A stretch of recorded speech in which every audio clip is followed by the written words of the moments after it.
We're here at the LA Roadsters with a group from the LA's.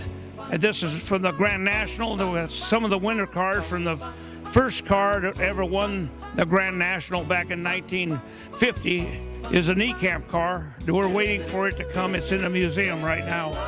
And I want to talk a little bit about this car here. A lot of people don't know the history on this car. It was built in 1945. It was destroyed actually in 1947. It got hit broadside over 100 miles an hour at the lakes. A guy came behind the pits and sawed this car in half. And then when I put this new frame and put it back together back in 1947, in 1948 I started, instead of welding the body, a chewing gum weld, what I called, because nobody can weld good in the early days, so I leaded the whole thing back and made it more like a show car. So in 1959, Gene Winfield from Modesto put on his first car show, and it was in the Ford garage. There was 27 cars there, and my car got to be right on the grease pit. In the early days, any garage had a grease pit where a person went down below to work on a transmission, rear end, or whatever. But that was my first trophy that I ever won in 1949, and I think that gave me the bug. So, but this car history on this one here, in 1946, this car was completely chrome on the bottom, solid plate. Never a car ever had a solid plated bottom on the car. And when I took it in 1953 to Grand National Roadster Show, well, we figured out, well, how's the people going to see the bottom of this car? And so we dry sumped the motor, we dry sumped the rear end, transmission, battery, everything that was liquid.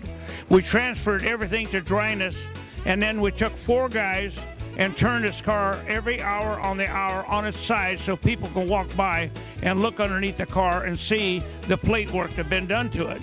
So there's so many firsts on this car that nobody had ever thought of doing, and that's why I'm so proud to have it, to where this actually started the hot rod business. And as I got, like I said, I really got the bug when I won that from Wendy, and I never forgot about it. This car, I drove it for 7 years back and forth to work, and everybody took off at a lock rear end, clear back from 1946 until now.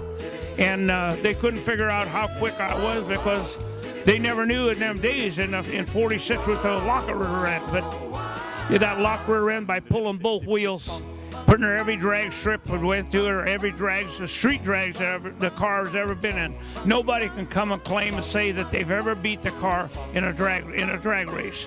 So this is the things that the car has been doing, and we won the world's most beautiful roadster back in 1955, and today we're presenting it here, and the year's 2013, and bringing some of the winners that were back from the early days.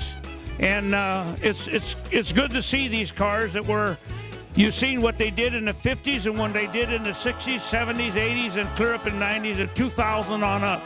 So there's cars are here to where you could judge amongst each other that what the progress in hot rodding has been done. So there's been a lot in hot rodding that we have done from the beginning, clear back from the 40s until today.